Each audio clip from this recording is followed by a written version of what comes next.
Chapter 4. Into the Woods. When the sun finally rose on the fourth day, Selina's monthly visitor had left behind only a thin trail of tiny red spots. The pain was gone, but so was an entire day. She could remember very little after she and her father had tea together. There had been some brief conversation and a little bit of fuss over going into the woods. Then there was talk of needing sleep, followed by a lot of nothing. Despite the haze, Selina remembered clearly that this was the morning she was meant to return to the wild. When she focused on this, she felt a surge of energy. Glorious, radiant freedom flowed through her when she stretched her body. She basked in warmth, then jumped when she noticed she had been sharing body heat with the sleeping form of her eldest sister. Morning, the strawberry blonde angel moaned like a summer breeze. What the? It's good to see you're feeling better, Melissa said with a kind smile. Selina fell quiet when she remembered that this was the sister that had planned and schemed the previous day. Or had that been 2 days? Yes, better. Wash well, Melissa suggested in an odd bout of forest lore. No need for the last remaining bits of moon blood to give you away. Selina nodded slowly, then stepped outside to grab a bucket and pumped water into it. Moving quickly, she took a second set of clothes and her wash materials into the woodline. Crusty clothes peeled away in disgusting layers of sweat and scum. She scrubbed vigorously, washing away days of buildup that would give her away. She took extra care in getting the remaining blood out of herself and was about to put on her second set of clothes when a rustle in the brush caught her attention. Reflexes forced her into a frozen crouch as she glanced around, but the forest was quiet. Exposed skin still dripped, but she quickly pulled her clothes on, poured out the water, and rushed barefoot across sticks and stones to her father's home. She had only been inside long enough to put her bathing materials away when there was a knock at the door. Selina hid as her father's footsteps moved to answer the door. Morning, sir. Lena home? Blood boiled to the surface as Selina bolted back to her room. What is it? Melissa asked her panic-stricken sister. The sound of a guest entered and moved towards the girl's door. Green eyes darted around the room and fell upon the open window. Adrenaline surged into her muscles and an idea formed. She clasped her sister's shoulders, looked hard into her eyes, and barely managed to keep her voice below a hysterical scream.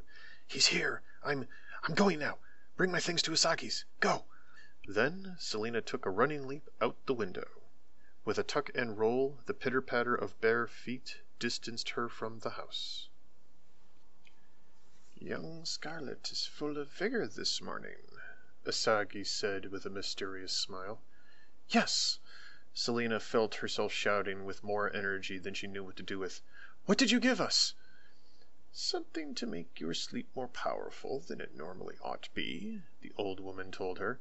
Your father is no doubt more spry as well. Right! Selina's eyes darted around like an overly alert deer. How long until I stop wanting to climb a tree? I doubt there is ever a time when climbing trees does not strike your fancy. Breakfast? Sure! Sounds great! I'm starving. Rest and healing are hard work, Usagi nodded sagely. You should try your sister's brisk. It's quite lovely.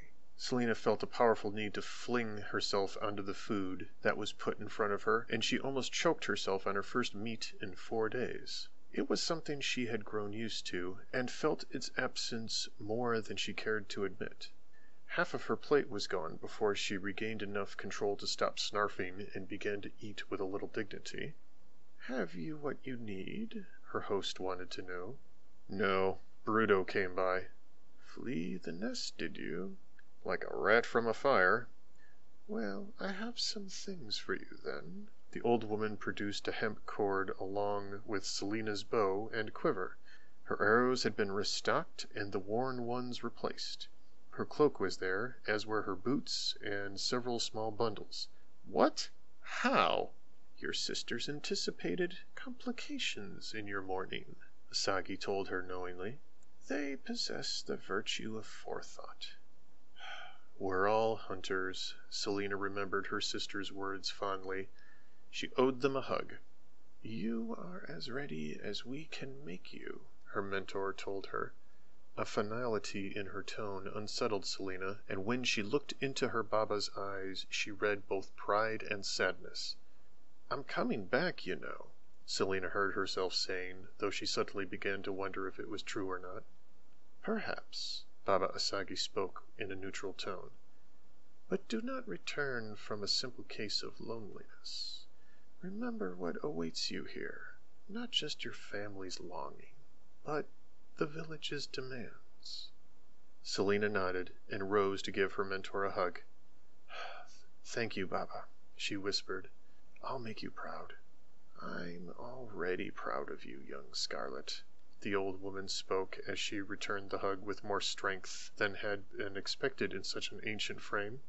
Focus on your happiness, and you will find your future there. Green leaves rustled in the light breeze, and fallen bits of detritus crunched under heavy boots. A second skin of leather protected a passionate heart as she voyaged away from home. The world was changing from small, safe, and dull to large, dangerous, and free. The woods before her were full of what? Excitement? Adventure? Fear? Death? Selina bent her bow to loosen up the wood. The ritual seemed to sharpen her hunter's senses, changing her focus from one of social rebellion to one of wilderness awareness. She had no need to set her bowstring yet, so she wore the cord like a necklace. A hatchet added weight to her belt, and the dagger in her boot both protected and balanced her. The hunter stood in her element, eyes closed, gathering wit and courage. Trained ears listened to the wind in the trees. Birds sang their song, and bugs hummed with the rhythm of late summer. She could live out here. She would find a place, build a house, and fill it with her provisions for the winter. True, it would have been better to do this in the spring, but she had been negligent. A youthful constitution would carry her through one winter. She knew she could survive, and next year she would do a better job. Yes, next spring. The world will make more sense then. These thoughts put a smile on her face that lasted until she attempted to find her father's trail. It was not where it was supposed to be. Selina knew he was headed east, but the blades were not bent and the mud was not crossed. It took nearly an hour for her to find the first signs of his passing. Lars had sneaked out of the southern part of town and stuck close to the trees to cover his footprints. He knew his daughter always started a journey in the north. It was an old superstition she had acquired from Asagi, and it cost her time. Once Selina found the trail, she ran for almost a mile before stopping at a great tree. He had circled thrice and then gone. Gone where? Where has he gone? The hunter searched for her praised trail as her cheeks grew hot with frustration. Damn it! He's trying to throw off a tracker. He knows. 15 precious minutes were lost as she checked bark and branches for signs of passing. Finally, she spotted an exposed root with a small scuff on it. A dozen yards past, she picked up the trail. A mile later, it disappeared. Where did he go? She looked up. A small bit of mud was on a branch. Oh, clever wolf. Watching the trees, she found his path. He had swung north before touching stones that left almost no trail. Fortunately, her father was getting older, and a boot scuff drew her eye to where his soft footfalls had left their faint mark. 2 miles out, the trail became straighter. His movements quickened, stopping here and there to read his surroundings. He was no longer prey. The hunter within propelled him toward his goal. Selina rushed through the woods, stopping where he had, and then continuing on her way. I hope the old man gets tired soon, she thought darkly as the day wore on. Finding an impression where he had sat, she climbed into its grooves. Agitation pulsed in her temples as she drew deep breaths. She had wanted to rest earlier but refused to sit before her father had. What is driving him to make him travel so far? Is there a hunter's secret to endurance he never passed on because I'm just a daughter? Birds sang, but squirrels did not run and rabbits did not scurry. There was no sign of larger game, and Selina began to recall what had been said at the men's meeting. What has driven the animals away? It was rare to find corpses. Nature had a talent for cleaning up after herself. But there were usually signs if there was a sickness or a shift in the weather. Other than the lack of animals, everything appeared as it should. Time was wasting, so Selina stood and continued. Her body wanted to rest longer, but her quarry's head start forced her to be more vigorous. The vigor she sought carried her past lunch and into the afternoon. 2 rest spots called to her, but she passed them without stopping. And then she found the place where her prey had stopped for lunch. She paused here briefly and snacked on a handful of berries from Asagi's food sack. They tasted strange, so Selina made believe that her old mentor had soaked them in a vitality-restoring potion. Whether this was true or not, she felt better and continued. The forest grew darker as she went farther. Anticipation mixed with fear of the unknown in this dangerous part of the woods. The sun was getting low, stretching shadows over the landscape, caressing it with darkened fingers. Joints ached and her stomach growled. How far did that old man go? The sun was almost gone. Normally a hunter would stop, but she had to go on. She had to find him. His footprints were getting heavier. Finally! The sign said he might be getting tired. Selina had abandoned stealth a few miles ago and was not certain how she would be able to pull her cloak of silence back around her when she got closer. The sun set and residual daylight was fading quickly. Selina's nose twitched at the smell of fire. In the forest, that was either very good or very bad. Pausing for focus, she became silent once more. Toes pressed softly between leaves and branches, careful not to alert her prey. A yellow light cast rosy shadows. A figure leaned against a tree, unmoving. Is he sleeping? Circles closed around the tree without a sound. She wanted to get the drop on him, displaying her skills as a true hunter and not just a daughter. Slipping up to the tree, she took a deep breath, drew her dagger, swung around, and put the blade to what should have been his throat. Empty space. Oh, pixies! An explosion of tree bark cracked into the side of her head. The stinging impact sent her spinning to the forest floor. She looked up at the superior hunter. Selina's father grinned down at her, a broken, rotten section of tree bark in his hand. About time you caught up with me. The ruddy glow of warm flame cast gentle heat on the hunters. They sat in silence for a time, listening to the sounds of the night forest. Chirps, calls, screeches, and squalls made music in the dark, but something was off. They're too quiet, Lars suddenly spoke, and Selina nodded in agreement as she realized it too. Owls. And toads. They're missing, Selina told him. Exactly. Her father agreed, and the pair of them shared a silent smile. I wonder what else is missing. There seemed to be an empty space where the sound should be. A lack of energy, a break in the cycle. How far out should we go? Selina asked her father. All the way to the Misty Marsh if we need to, the old hunter told her. If we don't find nothing, we'll ask the blessing of the lady. The Lady of the Misty Marsh? And the Queen of the Fairies, her father added with a nod. You actually believe that tripe? Selina scoffed in thinly veiled disappointment. Course. I never thought you'd believe in fairy tales. Men may rule the village, but fae rule the wild. You might want to remember that. The old hunter held up a rope necklace studded with pretty stones. We'll leave an offering, and they'll show us the way. Selina huffed in annoyance, but held her tongue. She had not traveled all this way to start a fight with the old man. If he's relying on old superstitions, then he really must be desperately out of ideas. I guess it's up to me to spot whatever is missing. You have first watch, the old hunter said as he pulled off his boots, drew up his hood, and leaned against a tree. Me?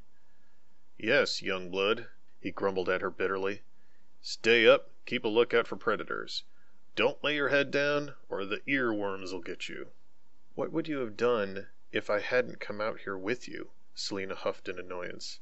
I knew you'd be here, her father said with a smile in his voice. How? Selina asked as her blood began to heat in her veins. Did Asagi tell you?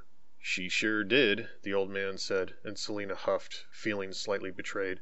The moment she entered our home and sent me away. I knew you were scheming, bullying your sister, poisoning my tea." "I didn't bully Melly," Selina stated hotly. "Don't lie, Selina," her father scolded her gently. "You've never been any good at it." "I'm not lying." "That cut was much too precise to have been an accident," he pointed out. "Really, Selina, if you're ever going to be a decent hunter, you gotta cover your tracks better." "Well, it was her dumb idea anyway," the younger hunter grumbled like a pouting child. "Please, Selina," her father chuckled. "I might bite if you blamed Valora, but we all know Melissa doesn't scheme." Selina opened her mouth but could not speak. Part of her was outraged, part of her was wounded, but then there was part of her that could not believe how well Melissa had fooled him. Melly had fooled them all, and that was the part that shocked the youngest sister into silence. Keeping her sister's secret gave her one up on the old man. Holding that precious bit of knowledge close gave her a small victory. So she stayed silent and smiled to herself as she listened to the night. Hours passed as the fire burned down to embers. Selina had tended enough fires in her day to keep the glow alive. She had expected to be exhausted, but there was something keeping her up and alert. Asagi's tea came to mind, and she wondered if she would sleep at all this night. Looking up into Luna's face caused a smile to crease her lips. Violating the laws of her people gave her a perverse pleasure. "Maybe this is why I'm like this," she thought as the silver rays held her transfixed. "A loon in the night, staring at the moon, twisting my mind into madness, daring me to push past the rules. Oh, if only she could speak." The hunter waited, but heard nothing but the fleeting creatures of the night. She cast her eyes back to the embers and sighed. A single wolf sang in the night, sad and alone, like her. The long and lonely note faded, but no other voices joined his. Selina listened as he sang again, alone, without a pack. He knew her sadness, her loneliness. There was none for him to talk to either. It has to be him, she thought. She had not seen any other wolves in months, but somehow he remained. As the other animals dwindled away, she felt more and more respect for the ones who endured. "Ooh, what's there?" Lars grunted as he stirred from his sleep. "Nothing, father," Selina assured him, but he looked concerned nonetheless. He listened to the silence, then heard the howl again. "A lone wolf," he muttered. "I was hoping for a pack." He looked into his daughter's eyes and saw her confusion. If there was a pack, it might account for the lack of prey. "Even a pack wouldn't do all this," Selina insisted, feeling like the wolf's only defender. "I know," her father admitted with a heavy sigh of resignation. "But it would be less terrifying to think so. Your turn to sleep." "I'm not tired." "Then pretend," he told her. "Just like when I was a little girl," Selina pouted. She hated it when he said things like that. Even worse was that it worked. The younger hunter pulled up her hood, leaned against the tree, and closed her eyes. The wolf was near, and somehow that made her feel safe. The nocturnal voice acted like a lullaby, singing her to sleep as the older hunter sat watch.